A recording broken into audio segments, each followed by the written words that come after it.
السلام علیکم دوستو، میرا نام ہے اسیب شفقت اور آپ دیکھ رہے ہیں ہنسی ٹی وی۔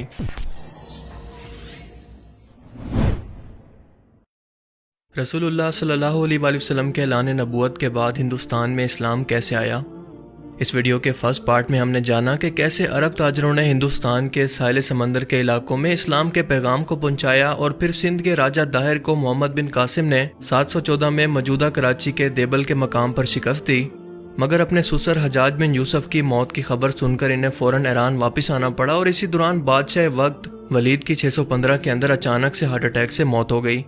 جس کے بعد نیا بادشاہ سلیمان بنا اور یہ صرف 2 سال تک بادشاہ رہا، مگر اس نے آتے ہی چاروں بر اعظموں کے اندر اسلام کی سرحدیں پھیلانے والے سپہ سالار، جن کے اندر محمد بن قاسم بھی شامل تھا، اور حجاج بن یوسف کے لگائے ہوئے تمام گورنرز کو بلا کر قتل کر دیا، اور یوں اسلام کی سرحدیں جو کہ تیزی سے پھیل رہی تھی اچانک سے پھیلنا بند ہو گئی۔ اب سوال یہ ہے کہ اس کی وجہ کیا تھی اور سلیمان نے ایسا کیوں کیا؟ تو اس کی وجہ یہ تھی کہ مروان بن حکم کے ایک بیٹے کا نام تھا عبد الملک، اور اس کے 4 بیٹے ولید، سلیمان، یزید اور حشام تھے۔ عبد الملک نے اپنی موت سے پہلے یہ ترتیب بنا کر دی تھی کہ میرے مرنے کے بعد پہلے ولید، پھر سلیمان، پھر یزید اور پھر حشام بادشاہ بنے گا، لہٰذا عبد الملک کے بعد ولید بادشاہ بنا اور یہ 10 سال تک بادشاہ رہا۔ لیکن آپ جانتے ہیں کہ ہر بادشاہت کے اندر کچھ چاپلوسی کرنے والے یا الٹے مشورے دینے والے وزیر ضرور ہوتے ہیں۔ انہی لوگوں کے مشورے میں آ کر ولید نے اپنی زندگی کے اندر اپنے بیٹے کو اپنا اگلا ولی عہد یعنی اگلا بادشاہ نامزد کر دیا، حالانکہ یہ پہلے سے طے شدہ ترتیب اور عبد الملک کی وصیت کے خلاف تھا، لیکن پھر بھی اس نے ہر جگہ سے اپنے بیٹے کے لیے بیعت لینا شروع کر دی اور ہر ایک نے یہ بیعت قبول بھی کر لی، لیکن صرف ایک بندہ اس پر ڈٹ گیا کہ نہیں، یہ ناانصافی اور وعدہ خلافی ہے، میں اس بیعت کو نہیں مانتا، جس کا حق ہے اسے ضرور ملنا چاہیے، اور یہ شخص تھے اس وقت کے مدینہ کے گورنر عمر بن عبدالعزیز رضی اللہ تعالیٰ عنہ۔ یہ رشتے میں ولید کے بہنوئی بھی تھے، کیونکہ ولید کی بہن فاطمہ ان کے نکاح کے اندر تھی، اور فاطمہ تاریخ کی وہ واحد نیک اور طاقتور خاتون گزری ہیں جن کا دادا مروان، باپ عبد الملک اور بھائی سب بادشاہ رہے، اور شوہر عمر بن عبدالعزیز گورنر، جو بعد میں اگلے خلیفہ بنے۔ عمر بن عبدالعزیز مروان کے دوسرے بیٹے عبدالعزیز کے بیٹے تھے، اور آپ جانتے ہیں کہ اس وقت بادشاہ کے سامنے کلمہ حق کہنے کی سزا صرف اور صرف موت تھی، مگر اس گستاخی پر ولید نے عمر بن عبدالعزیز کو جیل کے اندر ڈال دیا۔ انہیں قتل نہیں کیا، صرف اپنا چچیلا بھائی اور بہنوئی ہونے کی وجہ سے ان کی جان بچ گئی۔ اب یہ معاملات چل ہی رہے تھے اور عمر بن عبدالعزیز جیل کے اندر تھے کہ اچانک سے ولید کی ہارٹ اٹیک سے موت ہو گئی، لہٰذا سلیمان نے حکومت سنبھالتے ہی سب سے پہلے عمر بن عبدالعزیز کو جیل سے نکال کر اپنا مشیر خاص بنا لیا کہ آپ ہی وہ اکیلے شخص تھے جو کہ میرے لیے ولید کے سامنے ڈٹ گئے تھے۔ حجاج بن یوسف ایک ظالم اور سفاک شخص تھا، اور اسے اتنے بڑے علاقے کی گورنری انعام کے اندر دی گئی تھی کہ وہ عبداللہ بن زبیر کو، جن کی مکہ کے اندر حکومت تھی، انہیں قتل کر کے ان کی لاش کو 3 دن تک درخت پر لٹکا کر ان کی ماں اسما بنت ابی بکر کو یہ پیغام بھیجنے والا تھا کہ دیکھو میں نے تمہارے بیٹے کے ساتھ کیا کیا ہے۔ اس نے فوجیوں کو حکم دیا تھا کہ اس عورت کو اس کے بالوں سے پکڑ کر لاؤ کہ وہ دیکھے کہ ہم نے اس کے بیٹے کے ساتھ کیا سلوک کیا، اور اگلی بار خوف کی وجہ سے یہ دوبارہ ایسا کرنے کی سوچ بھی نہ سکیں۔ اسما بنت ابی بکر نے یہ دیکھ کر کہا تھا کہ حجاج تو نے میرے بیٹے کی دنیا برباد کی اور اس نے تیری آخرت۔ اس ظالم شخص نے صرف ایک دن کے اندر 1,20,000 مسلمانوں کو لٹا کر چاقو سے ذبح کیا تھا، اور جو بھی اس کے خلاف بغاوت کرتا اس کا یہی حال ہوتا، اور اس نے جنگوں میں جتنے لوگوں کو قتل کیا اس کی تعداد بالکل الگ ہے۔ تہذیب التہذیب علامہ حجر اسقلانی کی کتاب کے اندر یہ واقعہ درج ہے کہ عطیہ بن سعد نام کے ایک محدث کے بارے میں حجاج بن یوسف کو پتہ چلا کہ یہ اہل بیت اور خصوصاً مولا علی علیہ السلام پر لعنت نہیں بھیجتا۔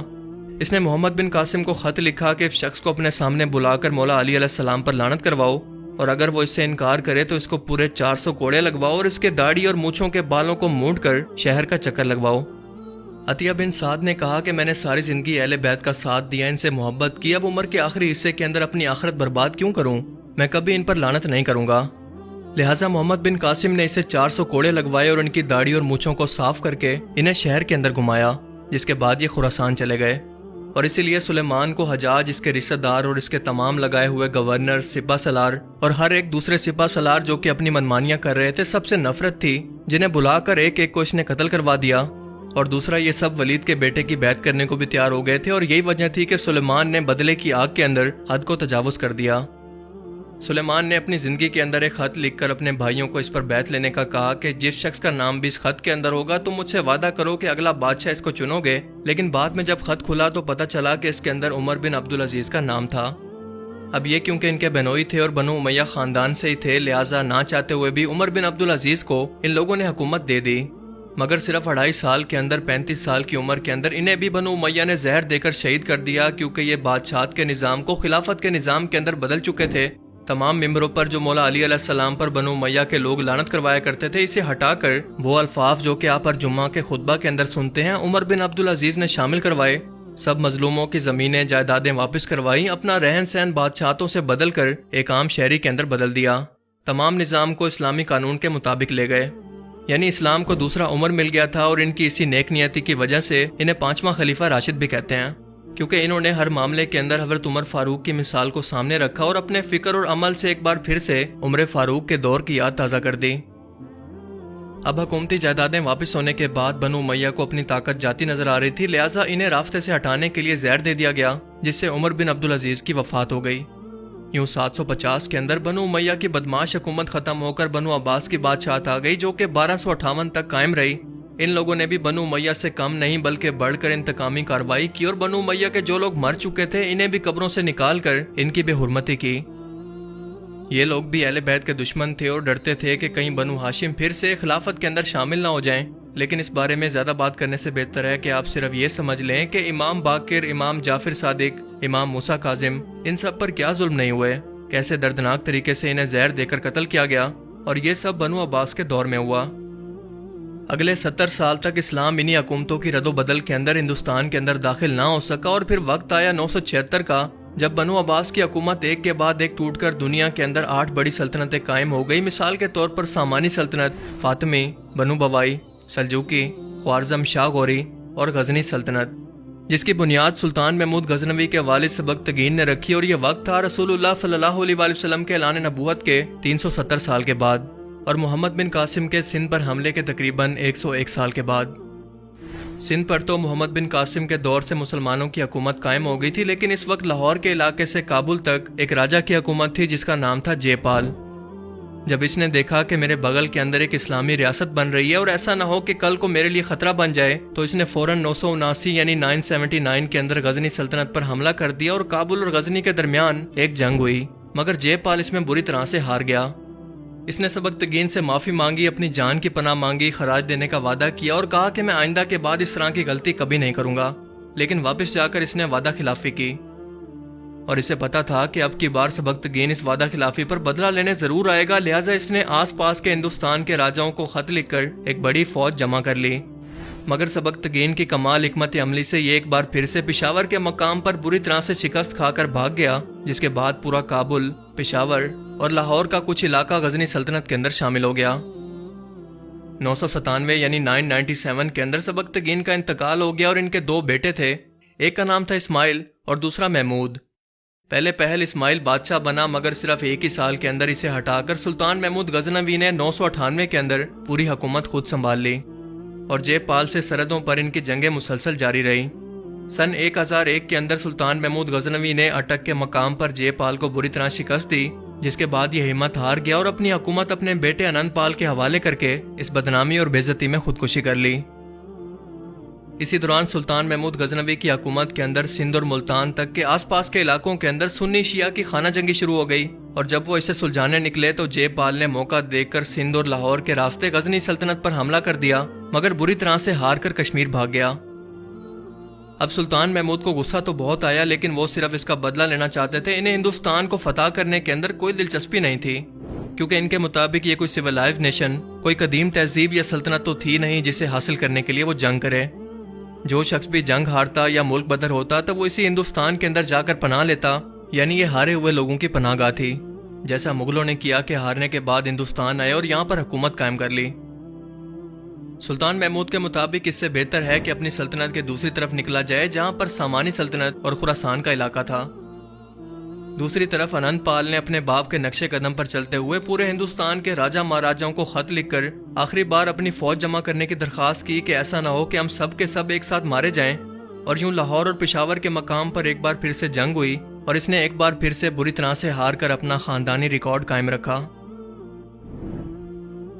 اب سلطان محمود نے سامانی سلطنت اور خراسان کے ایک بڑے علاقے کو فتح کر لیا، اور اب بغداد کو فتح کرنے کے بارے میں سوچ ہی رہا تھا، لیکن دوسری طرف ایسا نہیں تھا کہ ہندوستان کے اندر لوگ یہ شکست کھانے کے بعد آرام سے بیٹھ گئے تھے، بلکہ جگہ جگہ پر بغاوت اور چھوٹے موٹے حملے ایک کے بعد ایک ہو رہے تھے، مگر سلطان محمود نے انہیں ہر بار ان کے گھر کے اندر گھس کر سبق سکھایا کہ اپنی اوقات میں رہیں، خبردار اگر غزنی سلطنت کی طرف آنکھ بھی اٹھا کر دیکھا تو۔ انہی باغیوں کو سبق سکھانے کے لیے انہوں نے ہندوستان پر 17 بار حملے کیے۔ آخری بار تو یہ گجرات تک آ کر سومناتھ کے مندر کو بھی توڑ گئے تھے، کیونکہ اس زمانے کے اندر ایسی عبادت گاہوں کی جگہوں کے اندر تمام باغی منصوبہ بندی کیا کرتے، یہ ان کی سازشوں کا سب سے بڑا مرکز ہوتا۔ ان کے راستے میں کئی سو مندر آئے، کئی گاؤں اور شہر گزرے، مگر انہوں نے کسی کو ہاتھ تک نہیں لگایا سوائے سومناتھ کے مندر کے، کیونکہ یہ سازش کا مرکز تھا، اور یہاں کے لوگوں، عورتوں اور بچوں نے بھی ان لوگوں کے ظلم سے تنگ آ کر سلطان محمود کو خط لکھے تھے کہ ہمیں انصاف دلوائیں۔ جب سومناتھ کے اس بڑے بت کو توڑا گیا تو اس کے اندر سے بے تحاشا سونا اور بے تحاشا دولت نکلی، جسے سلطان محمود اپنے ساتھ لے گیا۔ سلطان محمود غزنوی ایک انتہائی نیک اور شریف انسان تھے، لیکن ان سے سب سے بڑی غلطی یہ ہو گئی کہ وہ ہندوستان میں آ کر ہمیشہ ان لوگوں کی ٹھکائی کر کے واپس چلے جاتے، مگر یہاں پر اسلام کا پیغام پھیلانے کے لیے انہوں نے کوئی کوشش ہی نہیں کی، جس کے بعد ہندوستان کے لوگوں نے بھی یہ پروپیگنڈا کیا کہ وہ دراصل آتے ہی ان کو لوٹنے کے لیے تھے، جبکہ حقیقت میں ایسا بالکل نہیں ہے، وہ تو دراصل سازشوں اور بغاوتوں کا جواب دینے آتے تھے۔ سلطان محمود کے بعد غزنی سلطنت نے ایک کے بعد ایک کئی حکمران دیکھے، مگر ابراہیم شاہ جو کہ 1059 سے لے کر 1099 تک بادشاہ رہا، اس کی موت کے بعد غوری سلطنت کو پاؤں پھیلانے کا موقع ملا، اور یہ غور قبیلہ کابل اور ہرات کے درمیان ایک پہاڑی علاقے کے اندر رہتا تھا، اور یہاں کے لوگ غزنی سلطنت کو خراج دے کر اپنی غوری حکومت کو چلایا کرتے۔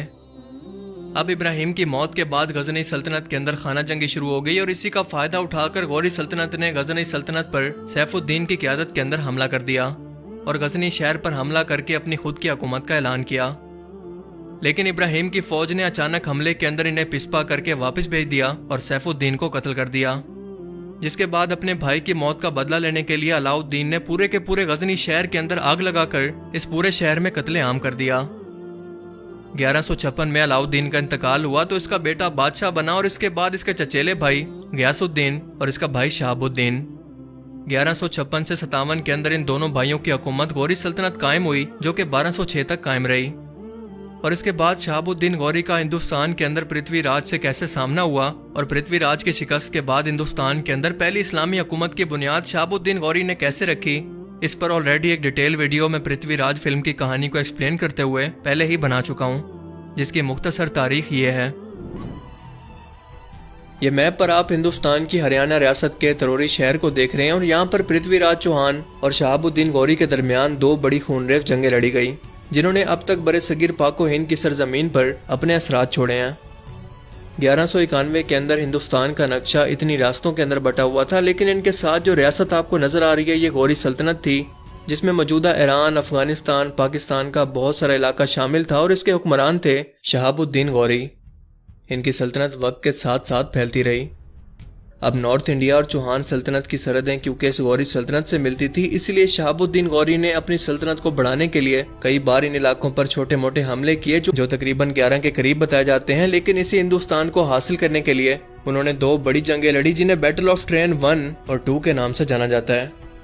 لیکن اس جنگ میں سب سے بڑی رکاوٹ تھی پرتھوی راج چوہان، جنہوں نے یا تو اپنے آس پاس کی ریاستوں کو ہرا کر یا ان سے ڈپلومیٹک تعلقات قائم کر کے اپنی چوہان سلطنت کو بڑا کر رکھا تھا، جو کہ اپنے پیک پر اتنا زیادہ پھیل گیا تھا۔